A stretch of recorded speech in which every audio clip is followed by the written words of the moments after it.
The Spin-Off Podcast Network. Are you making the most of your KiwiSaver investment? Generate is an award-winning KiwiSaver provider with a track record of strong long-term performance. Making a smart decision now could add tens of thousands of dollars by the time you reach retirement. Book a no-obligation chat with a Generate KiwiSaver advisor today at generatekiwisaver.co.nz/get-advice. A copy of the product disclosure statement is available at generatekiwisaver.co.nz. The issuer of the scheme is Generate Investment Management Limited, and of course, past performance does not guarantee future returns. Ryan Reynolds here from Mint Mobile. With the price of just about everything going up during inflation, we thought we'd bring our prices down. So to help us, we brought in a reverse auctioneer, which is apparently a thing. Mint Mobile Unlimited Premium Wireless. How to get 30, 30, bit to get 30, bit to get 20, 20, 20, bit to get 20, 20, bit to get 15, 15, 15, 15, just $15 a month? Sold! Give it a try at mintmobile.com/switch. $45 up front for 3 months plus taxes and fees. Promo rate for new customers for limited time. Unlimited more than 40 gigabytes per month. Slows full terms at mintmobile.com. Sorry, I'm going to do a belch. Do you need some? Maybe need Me to be burped get my over reflux. shoulders. Well done.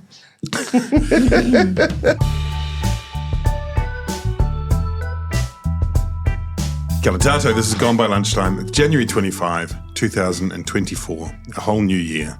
Back here in the studio for Gone by Lunchtime. I'm Toby Manhire, kia ora Ben Thomas. Kia ora.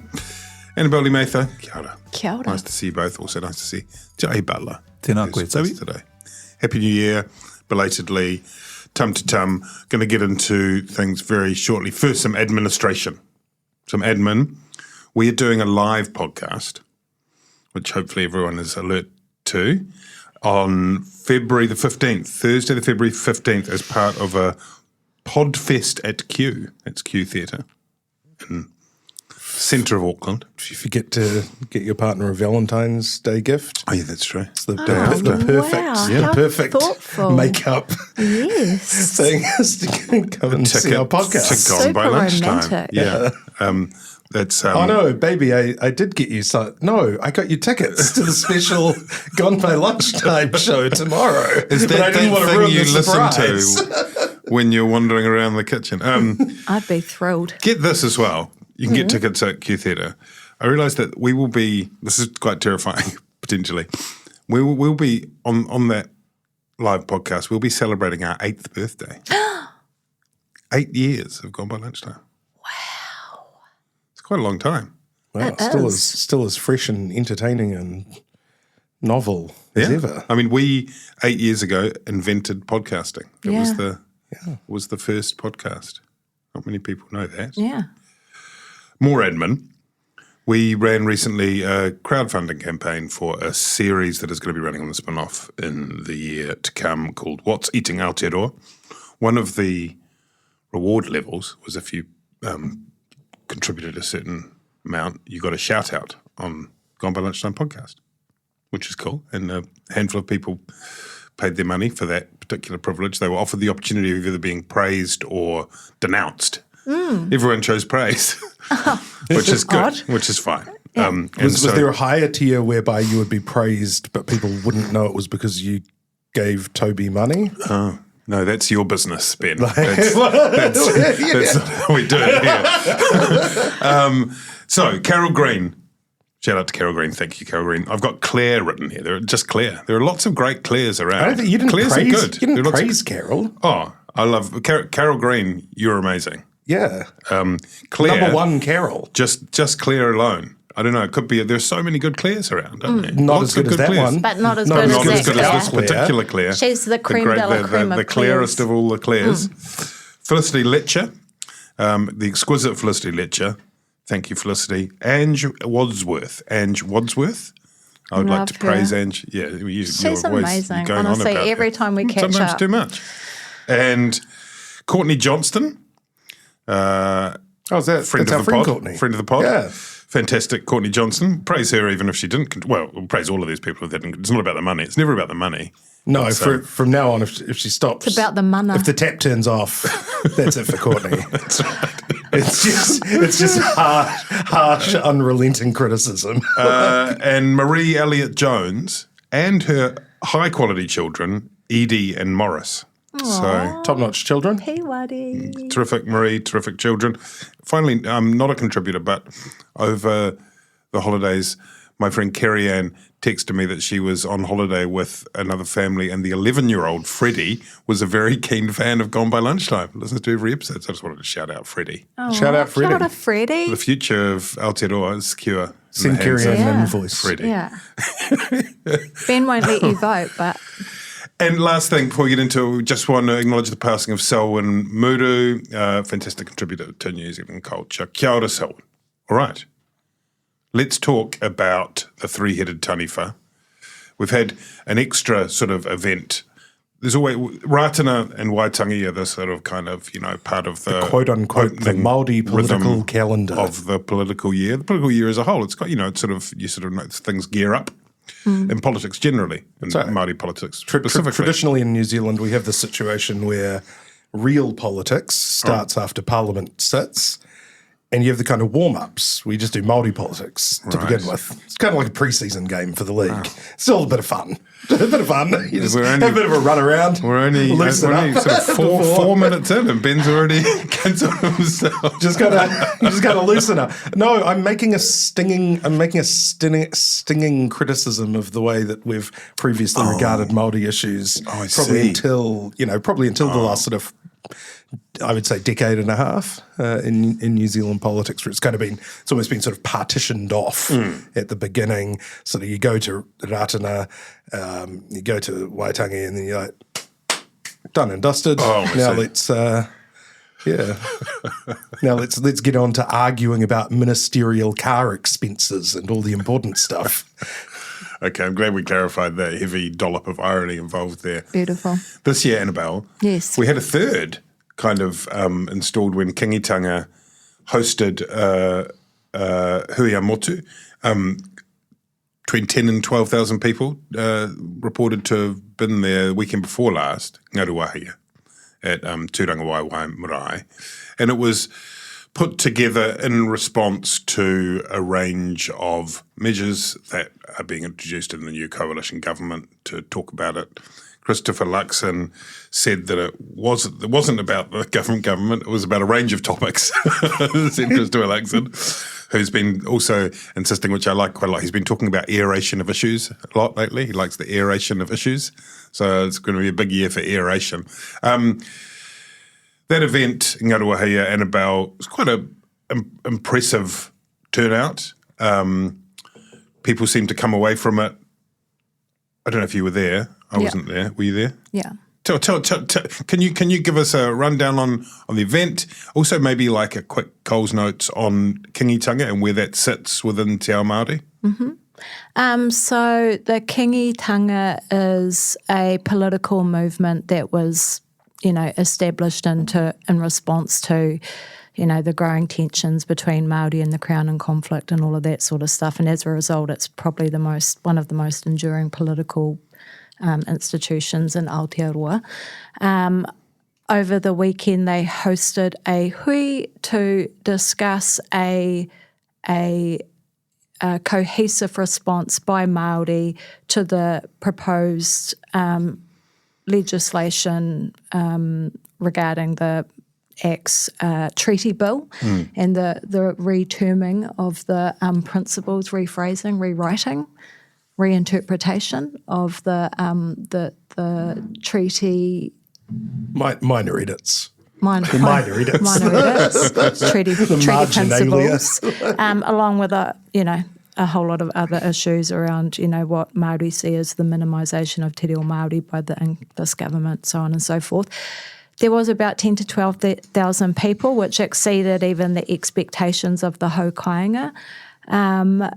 There was all sorts of people from every walk of life, kaumātua, kuia, Māori leaders, gang members, the greasy dogs, the mongrel mob, social workers, hauora, reporters, everyone you can think of, plenty of Pākehā, predominantly Māori, who engaged in a range of discussions. There was a number of breakout panels around oranga, well-being, what that means for the environment, economically, health-wise. There was a panel on the treaty, a panel on the reo, where basically 10,000 people listened to and engaged in a discussion about those issues. It was a remarkable hui, not just because of how uplifting and positive and unifying it felt to be there, but also because it was a really powerful reminder of what a remarkable institution the Kiingitanga is and the foresight of our tūpuna to set it up, because to be able to host 10,000 people, with 6 weeks' notice, to literally feed them, sunscreen them, water them. Was there shelter? It was very hot. There was marquees set up everywhere. Amazing. So there was a whole lot of different marquees with different panels happening in them at the same time. It was hot and everyone was really incredibly well taken care of.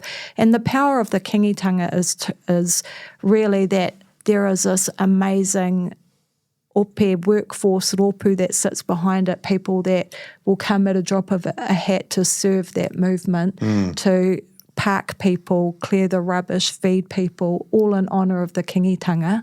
And then the added, power that it has nowadays is that, it is centred in Waikato Tainui, who are an iwi that now have $1 billion economic base to draw on. So, the potential to literally drag the government through every court in the land and potentially overseas as well. But incredible number of issues discussed, everything from gangs to the well-being of our tamariki to all of the stuff that's happening in government, and just a really positive, powerful hui. That then was followed by Rātana, was the sort of next set piece, which was yesterday. And that's normally a pretty sort of serene kind of by design event, and there was a bit more politics that seeped into it than usual. And as you mentioned, Annabelle, it's the ACT Party's Treaty Principles Bill that has become the centre of the pushback. There are a range of different issues, but that one has become increasingly the focus. Christopher Luxon is under pressure increasingly and he's in a difficult position, Ben, because he is asked, so you're only supporting this bill to select committee, this bill which would rewrite the principles of the treaty. And to be clear, the principles of the treaty are not the same as the articles of the treaty. The principles of the treaty are a construct that have been created by politicians and courts as a way of trying to interpret and apply the treaty to treaties, an English language treaty and a Māori language treaty, into legislation. Jeffrey Palmer did that in the late 80s, and through the courts and through the Waitangi Tribunal. So, and they're an ongoing thing. And if the Waitangi Tribunal say this is an evolving set of principles, but the set of principles proposed in the bill, which would be put to a referendum if passed, have no mention of anything like rangatira or kawanatanga or partnership or anything like that. They're basically, we're all the same guys. That's kind of the summary of it. Sorry, to my question to you though is, how is Luxon managing that in terms of, he basically is saying, this is not National Party policy. We don't want to do this. He's asked, but will you support it after select committee? And he says, I couldn't be clearer. I don't see how I could be clearer, and then doesn't answer yes or no, because he can't answer no, because then that would make a mockery of the undertaking that is given in the coalition agreement. How is he managing that? Is it, he gave a speech at Rātana yesterday, in which he said, we will not mess with the Treaty of Waitangi. We are not changing things tum to tum. Audrey Young wrote quite an interesting piece in which he said he appeared to have written memos to his speech writers saying, make this as dull as possible, which might be quite a good tactic. We don't want to attract more heat to this issue. He doesn't want to be the centre of attention here. It's a very long-winded question. How is he managing it? Is this just MMP politics and we have to get over it? Has Christopher Luxon made a rod for his own back in the coalition agreement? Well, I mean, there's certainly a rod there, but, whether he made it for himself or whether ACT, insisted on it being there and then giving him a few whacks with it in exchange for confidence and supply, that's the question. None of us were in the room for the coalition negotiations. What we do know is that spirits within New Zealand First and ACT sort of hardened as the process went on, and they demanded, it's understood that they sort of, presented a more united front to try and really kind of screw concessions out of National, because in terms of the treaty referendum legislation, that was something that throughout the campaign, Luxon said absolutely not, won't do it. Even through the negotiations where Luxon himself otherwise had very good message discipline in terms of not discussing what would be, what was under talks, said that we won't have a treaty referendum. We're not going to have it. It would be divisive. He's repeated that. It would be divisive. And look, it in the end there was he was right. Yeah, and look, in the end there was a compromise, right, which was that they would support the legislation to the first reading, and there was no commitment beyond that. Now, in a coalition agreement, that's generally code for we're not going to support this, but we'll let you have a public airing of it. Aeration. Yes, an aeration, that's right. Seymour has sort of taken that less as a kind of snub and more as a challenge, saying, well, look, if we can get it to select committee, we can have the debate that I want, the public debate on the principles and what they should be, according to the ACT Party versus, the numerous people who will presumably contribute, which will include groups from, far on the other side who say the principles are just a sort of halfway reheated. Rawiri Waititi doesn't want principles for to be applied at all because if you're a fan, it's watering down the words of the treaty. The late Moana Jackson, Mātiki Maia, they contemplate something far in excess of what the treaty principles contemplate in terms of sort of equal power sharing and these sorts of things. So, there will be, that debate, and it'll get a lot of airtime for, a period of maybe 4 to 6 weeks, say. Luxon did actually, again, went as far as saying, I think in response to a question by Takuta Ferris, the new Māori Party MP, at question time just before Christmas, he actually said the bill will go to select committee and it will go no further. Or that's as far as it will go, or something like that. Some of the phrasing's been a bit open to interpretation about whether the commitment goes no further or whether it will go no further. I think we know what he meant, but it was probably a bit of a slip. Sure. I think that was where he sort of got a little bit loose. Yeah. And just as we've also, Tau Hanare has been tweeting that apparently Christopher Luxon in one of his numerous meetings with King Tūheitia assured him that ACT would vote the bill down at second reading. National would vote the bill down at second reading. Now that's totally plausible, and I'm sure he probably did say that to Tūheitia. But of course there is this, you do need this deference to what's in the coalition agreement in order to keep all three parties happy and on the same track, still only 2 months into the new government, right? But what we are seeing is a lot of needling and undermining, right? Particularly from the two smaller parties. So, New Zealand First have got their own anti-treaty legislation and reviews and things promised, in their coalition agreement. Yes.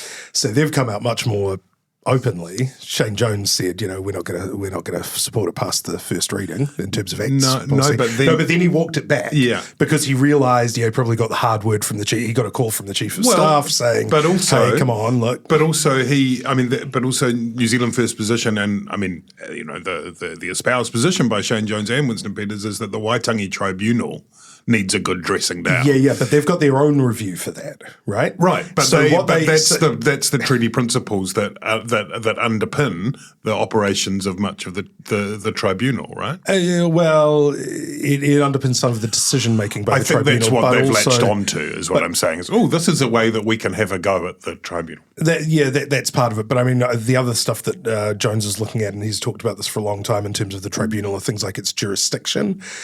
Does it have the jurisdiction to look at the entire health sector and then start making policy recommendations about it? The so-called kaupapa claims. And sometimes you do see the Waitangi Tribunal tying itself into incredible knots, getting a little outside its purview, because it's essentially a bunch of treaty lawyers and historians sitting as a panel, and over the water claims, they were getting into all sorts of trouble, sort of asking expert witnesses what a share was in a company, and then trying to reinvent company law sort of from the ground up in their decisions. And they the usefulness of the tribunal really starts to suffer as they get further and further away from core business. But the major point here, though, is that I think in terms of the dynamics of the coalition partners is that I think New Zealand First are very happy to see that, now the news stories that maybe ACT's bill is dead on arrival, it's not going to go anywhere, it's all just a bit of sound and fury signifying nothing. But New Zealand First's rolling back of the power of the Waitangi Tribunal, that's something that's still going somewhere, because there is that jockeying, right, between New Zealand First and ACT for a particular vote, which is the so-called the anti-treaty or anti-Māorification. One rule for all. Yeah, that sort of vote. And in the middle, you've got poor old Luxon going like, I want to bring us all together. And it's a really hard act for all of them to kind of coordinate together. I think, for Māori, the problem that Luxon has is that because of the coalition agreement, he can't definitively rule out supporting it past select committee, but until he definitively rules out supporting it past select committee, Māori are going to continue to agitate and be concerned and question what's going on there. Yeah, because you can't have it both ways, can you? You can't say, don't be silly. Don't be silly getting so exercised by this thing, because we haven't given a commitment. All right, then, be clear. I couldn't be clearer that we have not given a commitment. Like, what I'm saying? It's like, no, we don't know what you're saying. Eyebrows, the forehead just sort of leaning in, just sort of like, And because I think this government has created an environment where people expect the unexpected now, because, for example, rolling back our smoking legislation was absolutely not on the cards and not being discussed during the election campaign meaningfully, and then it popped up. So I think people are on higher alert than they might ordinarily be. David Seymour. And the other thing is that, and so all National are doing, and this brings back to your point about Audrey writing about how sort of boring Luxon's speech was. National are trying to play a totally straight bat on this, especially during the sort of this danger period of, the hui, the Rātana and Waitangi. No deviations from the norm. In the past, you see people, party leaders, prime ministers talking about spending Waitangi Day somewhere other than Waitangi, but Luxon's like, no, absolutely orthodox thing. Last year he spent, I think he spent Waitangi at Orake with Ngāti Whātua, but this year it's like, no, Waitangi just doing the normal things, not scaring the horses, and what they've been doing, you might. If you were so inclined, you might feel a bit bad for the Prime Minister in this respect.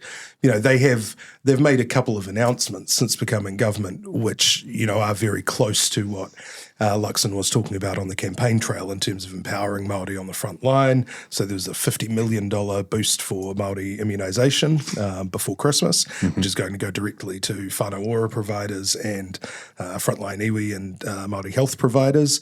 And that's totally in line with the policies that National ran on. And they also, I think on the more sort of symbolic front, they sort of guaranteed that there wouldn't be any cutbacks to the extra 15 million over for each of 2 years for Te Matatini. So, they've, obviously the rhetorical kind of impact, and actually, the actual policies in a lot of cases from the coalition agreements really were like really just kind of smacking Māoridom in the face and going, the combined effect is, there's a very hostile kind of, new ground for conflict. But, National are doing their best to just try and roll out their agenda and their policies and sort of get through this wall of flames.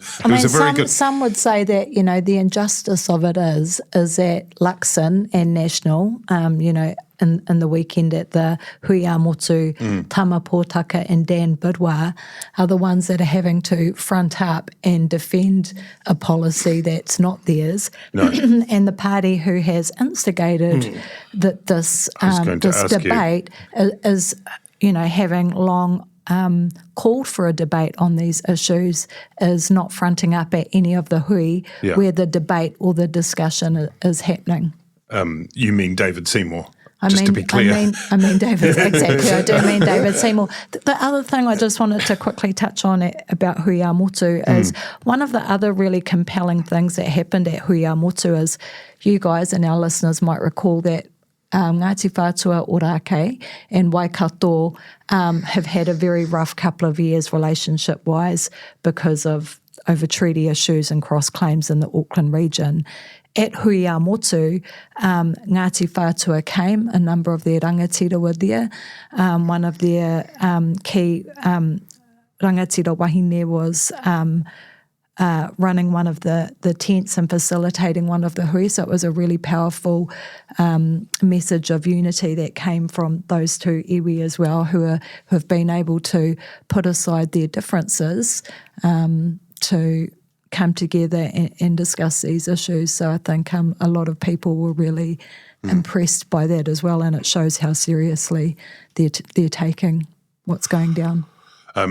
We'll move on. I just wanted to mention there was one fantastic Luxonism in the interests of kind of being as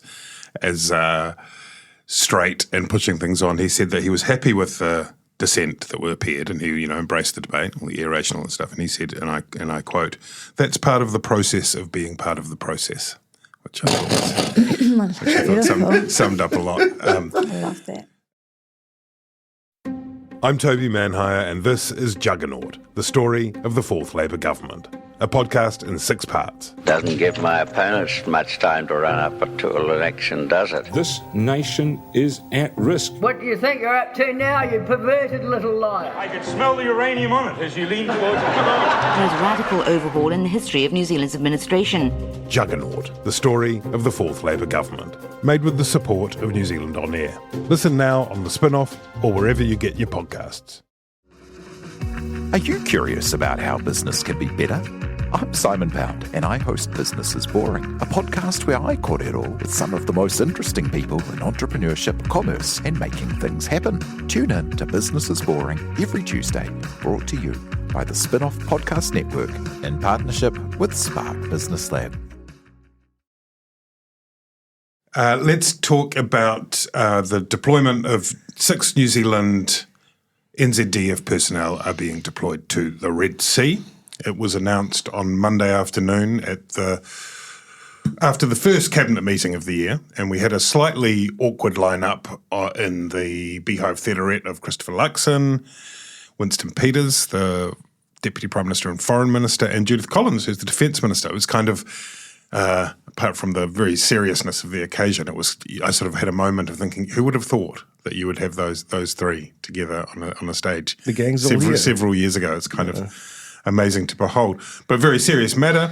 New Zealand has committed troops backing an American-led, American with sort of the Brits and mostly in support in attacking Houthi bases in Yemen. The Houthis are a militant Shia group that kind of formed in the mid-90s, I think, and came to power seized large parts of Yemen following the Arab Spring when Saleh was deposed, and they now control large parts of the west of Yemen, and that includes a great part of the border on the Red Sea, which of course is the Red Sea. At the top of the Red Sea is the Suez Canal, and that is a main shipping lane, and they have been attacking cargo ships there's been some raids and a bunch of missiles. And the Houthis, it's important to remember, have been part of a long-running civil war in Yemen. Some people regard it as a proxy war. The Houthis are backed by Iran, sponsored by Iran, and the recognised government there supported by the Saudis. And horrible civil war. I think there are, estimates of 150,000 people being killed during that war. So the Houthis have a sort of established a kind of version of government in their part of the country, and some people say that their stated defence of solidarity with Gaza is partly also because they want to firm up their support among the population in Yemen. Anyway. It's a very complicated situation, as so many of these conflicts in the Middle East are. Lots of kind of overlaying priorities and agendas. New Zealand getting involved there, interestingly, Luxon, Peters and Collins all insisted that it was folly to try and conflate what was going on there with what has happened in Gaza. Which is hard to reconcile with the very clear stated ambitions of the Houthis that their acts are in support of Gaza. They actually attempted to fire missiles into Israel in the days after the appalling attacks of October 7 when Hamas went into Israel. But it is a very complicated situation. Annabelle, is New Zealand right to be getting involved? Is this an important point of principle? And is it plausible to suggest that it's not linked to that it's somehow separated out from the conflict that's playing out in Gaza? Well, the Houthis weren't attacking ships, cargo ships, before October 7, and now they are. Also important to point out that, as far as I'm aware, no one has been killed by the Houthis in these attacks. Should New Zealand be getting involved? I don't believe so. I think the argument that it's about upholding international law is somewhat weakened by the fact that we know that there's all sorts of incredibly serious human rights breaches and probably war crimes being committed against the people of Gaza by Israel, the American-backed Israeli government, and we haven't made any strong announcements about that. We haven't condemned Israel. We haven't put in place trade embargo sanctions. Not that we don't have a huge amount of trade with Israel, but symbolically still important. Well, New Zealand has not in fact called for an immediate ceasefire. No, I think we've said a cessation of hostilities, but not called for a ceasefire. So I think it's a weak position that New Zealand's taken. I don't understand why we're getting involved. We do business with other countries that have highly questionable human rights issues going on, which we choose to ignore, and we choose to ignore because we're reliant on their trade. This is a different situation. We don't have those sorts of ties, and I don't know why we would choose to get involved in this particular conflict against the Houthis. It's an interesting one, Ben, because there are sort of two categories of support for these attacks. And we originally put our name to the statements, which come out from the White House from time to time, and they have this sort of list of countries that are acting in support. That's right, because we supported the original strikes. We did, and then in early January, so we were one of 10 countries that were involved of the coalition. Right, and now there are sort of, and that's that category to say we support is quite different to putting skin in the game in effect. To it's only 6 people, but these things lead to other things. There are risks. No one would deny that there are risks involved, not just to the personnel involved, but to the repercussions. Conflicts in the Middle East have a tendency to compound. There are flashpoints for extremism. And that presents risks even at the bottom of the world. We should always be de-escalating and disarming and playing a peacekeeping role, not actively getting involved by sending personnel. It's been stressed that these personnel will not be going into Yemen. I mean, at this point, as far as we're aware, there aren't troops in Yemen. But it's an interesting one. But they're helping to bomb military. Correct. things in Yemen, right? Correct. So, they're trying to. I mean, basically, at the bottom of the Red Sea, it's like 25 kilometres across. It's incredibly tight. So this shipping lane is very vulnerable, and they're trying to take out the launch sites. It's worth remembering that over this long-running civil war, a very well-armed Saudi Arabia could not knock out the Houthis, who were being supported, in supply and in funds by Iran, of course. Anyway, Ben, do you think that this was a necessary thing for New Zealand to do in solidarity with Western allies? I mean, I guess I wonder whether just as Labour have said they wouldn't support it. It's easier to do that in opposition. In Britain, the Labour opposition do support Britain's involvement. But they've got people like resigning from the party and stuff, eh? It's controversial. Yeah, and in Britain super controversial. Basically, I mean, one of the and complications unpopular. is that there's strikes, and you can support strikes. This is now a campaign. Then a campaign can transmogrify, metastasize into a conflict, becomes a war. I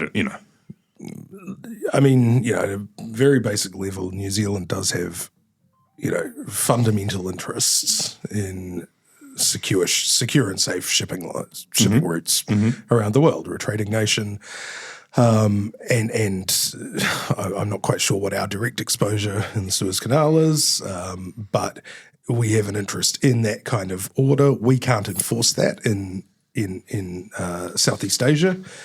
Strategically, we do rely on the sort of presence of the United States. I think it's been well noted by all of the geopolitical experts, including me, that over the last 6 to 9 years, 6 years, we have become more.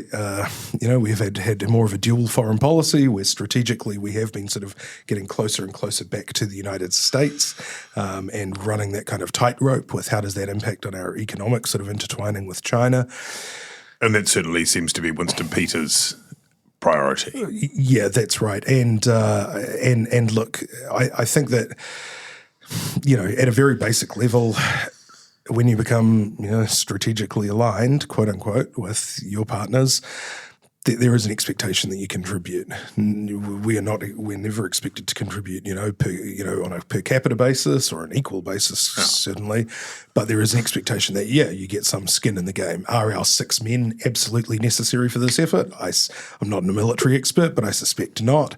But I suspect it's that sort of clearly, it's binding us in.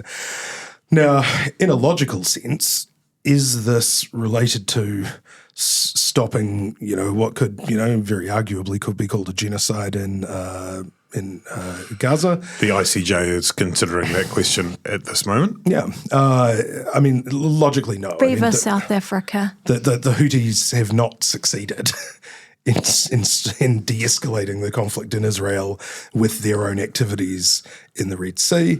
And so I think it's just a logical mistake to sort of think that by taking action or supporting the United States, it's somehow, keeping things going in Gaza.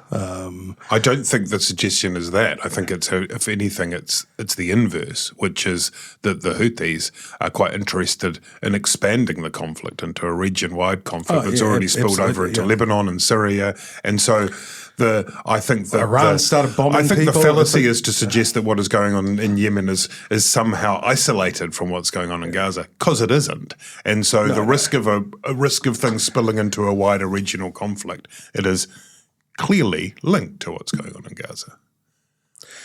Yeah, I mean, I think it's linked, but I don't think that it is. I don't think that it determines New Zealand's position on what's happening in Gaza. I think that New Zealand could certainly call for a ceasefire while participating in strikes against the Houthis, and those things aren't contradictory. And to be fair to Luxon, he has said that he will respect the ICJ's. I think he said, I'm not going to remember his exact wording, but ICJ will make a preliminary ruling anytime quite soon on whether or not Israel whether or not there is a case for it being a genocide, and then they would urge Israel to stop. I mean, I think Netanyahu's already said, well, we won't be doing that. I mean, they also urged Putin to stop in Ukraine, which is, but I think Christopher Luxon has said that international law is important and that should be respected. The problem is that New Zealand, after 100 days of bombing, hasn't taken a clear position on Gaza, and yet we're prepared to stump up 6 of our people to go and fight the Houthis on behalf of the US. Move on now back to domestic matters, but in fact one of the voices that we would have heard in this deployment of troops would have been Golriz Ghahraman, who spoke on lots of these issues for the Green Party, but has resigned from Parliament. And this was a really early on in the year, it emerged through reporting by a new kind of bolt-on subscriber part of News Talk ZB, News Talk ZB Plus, run by Philip Crump. Philip Crump, former lawyer. Used to use the Thomas Cramner pseudonym. I think he still does. I think he's still got a Substack, yeah. Anyway, it was reported that Golriz Ghahraman faced allegations of shoplifting in an, what do we call it, an upmarket Auckland boutique, Scotty's, including a dress that might have costed $15,000, which is amazing. No, I think it was collectively $15,000. Yeah, collectively. Okay. And I think their highest price dress was $15,000. And then I was talking to somebody who said, "How do you shoplift a dress? How do you just like?" And you know, my experience with these things is like of your shoplifting experience. Yeah. It's like it's the dress, like it's inversely you know, you're not paying for the material, right? Like once you get up to sort of $7,000 dresses, it's basically like, you know, you order one, it comes in an envelope. Like, it's, you know, it's kind of basically just a magician trick, like, you know, the kind of scarf trick, but in reverse as you feed it into your pocket and like. You've got some experience in buying expensive clothing and then it disappearing. There was that whole episode with the cardigan thing. Did we? I don't know if we didn't including that in our lockdown pods. It was a time. No, it was post lockdown. Was it? Yeah, I think it was lockdown time. No, it wasn't. Okay. It was post lockdown. Anyway. Then it turned out there was a second allegation, and then there was a third allegation in Wellington. As we stand, Ghahraman faces charges on those allegations of shoplifting. There was a weird kind of vacuum for a few days. It was very early in January. Ghahraman was overseas. And then she returned and she issued a statement. The Green co-leaders, James Shearer and Marama Davidson, gave a press conference. And then, of course, we had a whole lot of media coverage because one of the things that was cited in the statement were mental health issues that Ghahraman faced and also some of the abuse that she's faced. I don't think that was in the statement. Was that not in the statement? That followed thereafter? I think that was in the presser. That was James Shaw afterwards. I mean, there was... And I don't think any reasonable person can deny the truth of that. You simply need to log on. It's not secret. And then there was a whole lot of further stuff that came into inboxes. Anyway, it's hard to know, you know, there's a lot of commentary on this, Annabelle. Can it not be that it can be appalling some of the realities that Ghahraman has faced? We should be sympathetic to mental health issues, and it's inexcusable to shoplift and a resignation matter, which it's been. I'd like to think I can hold all those thoughts in my head at the same time. I can too. Yeah. Yeah. It's incredibly disappointing. You know, Golriz is obviously a very impressive woman who took really courageous stances on a number of issues, including the conflict in Gaza. It's incredibly disappointing that her shoplifting has impacted the credibility of the position she took on those issues and is being used to undermine those take, like what's happened in Gaza. I accept that her shoplifting is related to a mental health issue, just like some people indulge in alcohol develop an addiction to alcohol or whatever as a means of dealing with stress. I understand that for a number of women, shoplifting is a way that stress manifests itself. With exercising control over your environment, according to two pieces I read in The Guardian. Stephen Franks actually did a really interesting tweet about this as well, about how among the legal fraternity, it's quite well known that women over the age of 40 can develop a shoplifting disorder. Yeah, the Guardian wrote about this. It's a social phenomenon. It's a self-sabotaging thing. Is that what it is? I mean, I don't want to. I mean, they offer a variety of things, and some of it's about sort of taking control of your life. Some of it's about the dopamine hit, sort of, to reduce stress.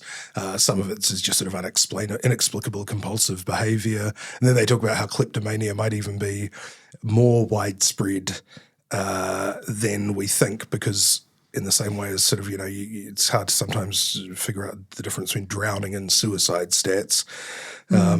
Car crashes nobody and ever suicide thinks stats. to attribute kleptomania to poor people who shoplift. They always think, there's probably just stealing because they're poor, but it could actually be a compulsive behaviour as well. So, a lot of really interesting stuff to dig into. Yeah. So anyway, for the armchair psychologists. As Golriz says, we expect a much higher standard of behaviour from our MPs. She did the right thing by resigning. I think it's really sad that her career has ended this way, because it was great to have the voice of, a refugee represented in our House of Representatives. And I think although the Greens have been criticised for the way they've handled it, I think they did the best in a really difficult situation where, the police aren't communicating with you because it's actually technically none of your business and all of that sort of stuff. I think people will move on pretty quickly from it, but, it's going to haunt Golriz for the rest of her life, and that's a shame.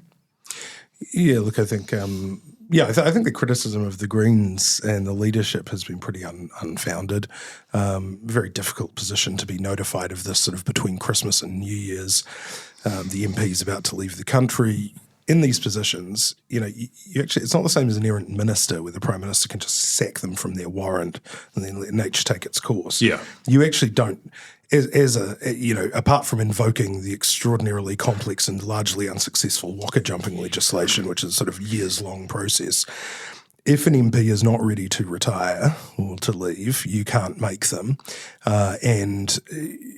And certainly, if you're not operating on full information, it's not up to you to sort of go public with the allegations made by sort of retailers or whatever. You are left in a difficult position. I think they just squared it away kind of as quickly as they could.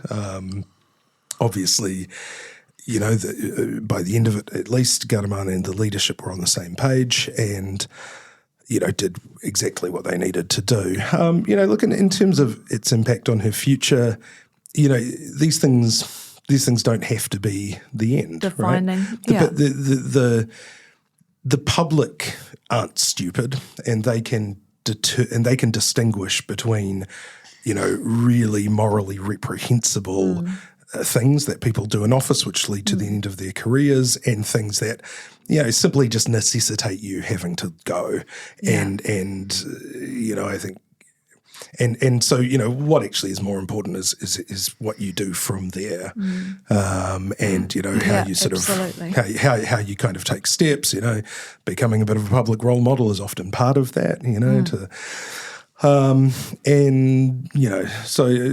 don't think it's all doom and gloom. And it's worth just reiterating that Golriz Ghahraman issued a statement saying people should rightly expect the highest standards of behaviour from their elected representatives. I fell short. I'm sorry. It's not a behaviour I can explain because it's not rational anyway. Enough to I understand that I'm not well. But with that in mind, I don't want to hide behind my mental health problems, and I take full responsibility. She's resigned. I think that's just easy to forget when we talk about making excuses. No, that's all right. that I think her supporters, in a lot of ways, haven't done her any favours in the same way as when Jacinda Ardern resigned, where Ardern resigned saying, "Look, I'm just done with the job, really, and I don't feel like I have too much more to offer," and then her biggest supporters suddenly made this a narrative about women being forced from office by trolls, which I think is one, unhelpful, and two, not true in Ardern's case. But can't we have those two conversations at the same time? But I don't think it was that they were saying she was forced. Say they're the same conversation. I don't think they were saying she was forced from office by trolls.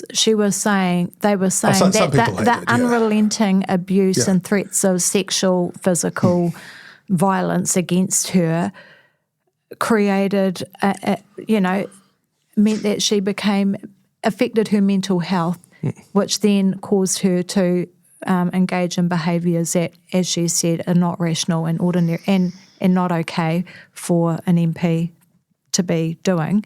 And that's what's led to her having to resign. Not that she got trolled out of Parliament per se. And I think it's good to respect the MP's words on that. It was interesting, it was actually interesting when other politicians were asked about, the kind of environment in Parliament. I think Luxon said it was a tough environment. There are a lot of tough workplace environments, also true, and that MPs, that parties should be providing as much support as they can to MPs. MPs should be proactively looking for help and assistance, which is definitely true. You do have a responsibility to sort of, look after yourself if you're in a public role to try and sort of get the help that you need. Then I think. Then they asked Mark Mitchell on the way about mental health in Parliament, and particularly in the Ghahraman case, and he said, I think getting exercise and a good diet is really important for mental health, and he was basically, I think, describing a boot camp. It was, a few laps around the obstacle course. Kind of. Yeah. I mean, I didn't see any politicians, for what it's worth, attempting to, leap on this and make capital or any of that. So no, which I think something is to be correct. said for that. Yeah. And the other thing that is really more important than any of this is that we now seem set to have our second former Wellington mayor take up a seat in Parliament with Celia Wade-Brown, the next on the green list. I don't know if that's been confirmed that she'll be going in. And I like to imagine, do you remember when Justin Lester was the mayor of Wellington and he was picked as the sort of one of the great shining, future of Labour. Yeah. Could be a future leader of the Labour Party. Anyway, that didn't work out. But now I'd like to see through his goggles the view of Celia Wade-Brown joining Andy Foster on the benches of the New Zealand Parliament. What a club that is. And on that note, that's enough. Good to be back. Q Theatre, and whenever it is, Thursday the 15th of February. Thanks, everybody. Nice to see you guys. Kia ora.